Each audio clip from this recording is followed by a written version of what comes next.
दोस्तों जय सिया राम। मेरे चैनल पर एक बार फिर से स्वागत है आपका। हम जानेंगे कि भगवान विष्णु को 4 माह के लिए योग निद्रा में क्यों जाना पड़ता है।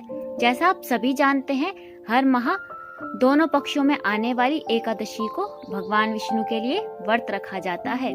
हर एकादशी का अपना अलग महत्व होता है। आषाढ़ माह के शुक्ल पक्ष की एकादशी को देवशयनी एकादशी के नाम से भी जाना जाता है। इस दिन भगवान विष्णु 4 माह के लिए योग निद्रा में चले जाते हैं और कार्तिक मास के शुक्ल पक्ष की एकादशी को जागते हैं। इन 4 महीनों को चातुर्मास के नाम से भी जाना जाता है। नहीं, श्री हरि के शयन में जाने के बाद सभी शुभ और मांगलिक कार्यों को रोक लग जाती है।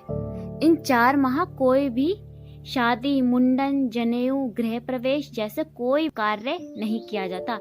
भगवान श्री हरि के 4 महीने शयन काल में जाने का क्या कारण है, हम आपको आगे बताएंगे। जब 4 माह के लिए भगवान विष्णु योग निद्रा में जाते हैं तो सृष्टि के संचार की सारी जिम्मेदारी भगवान शिव और उनके परिवार की होती है।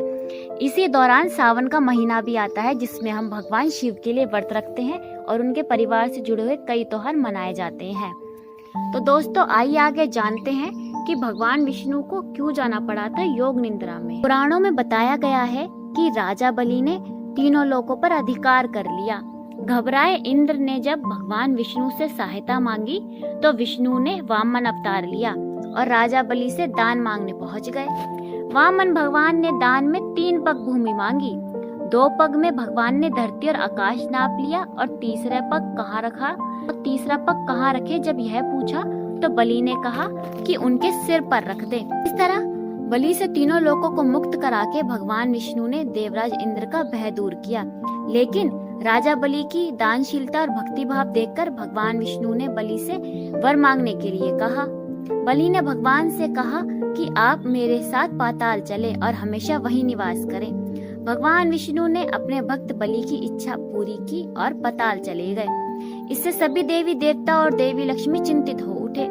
देवी लक्ष्मी ने भगवान विष्णु को पाताल लोक से मुक्त कराने के लिए एक चाल चली और पहुंच गईं एक गरीब स्त्री बनकर राजा बलि के पास। इन्होंने राजा बलि को राखी बांधी और बदले में भगवान विष्णु को पाताल से मुक्त कराने का वचन मांगा। भगवान विष्णु अपने भक्त को निराश नहीं करना चाहते थे, इसलिए बलि को वरदान दिया कि वह साल आषाढ़ शुक्ल एकादशी से कार्तिक शुक्ल एकादशी तक पाताल लोक में निवास करेंगे। इसलिए इन 4 महीनों में भगवान विष्णु योग निद्रा में रहते हैं और वामन रूप में भगवान का अंश पाताल लोक में रहता है। एक अन्य कथा है, कंचू नाम के एक असुर ने भगवान विष्णु से लंबा युद्ध चला और अंत में असुर मारा गया। करते हुए भगवान बहुत थक गए और तब भगवान शिव को त्रिलोक का काम सौंपकर भगवान विष्णु योग निद्रा में चले गए। इसलिए इन 4 महीनों में भगवान शिव ही पालन करता भगवान विष्णु के काम भी देखते हैं। यही कारण है कि सावन में भगवान शिव की विशेष पूजा की जाती है। दोस्तों तो अगर आपको मेरी कहानी अच्छी लगी हो तो वीडियो को लाइक करें और चैनल को सब्सक्राइब करें और मेरे साथ राम नाम की महिमा गाते रहें। तो बोलिए जय सिया राम।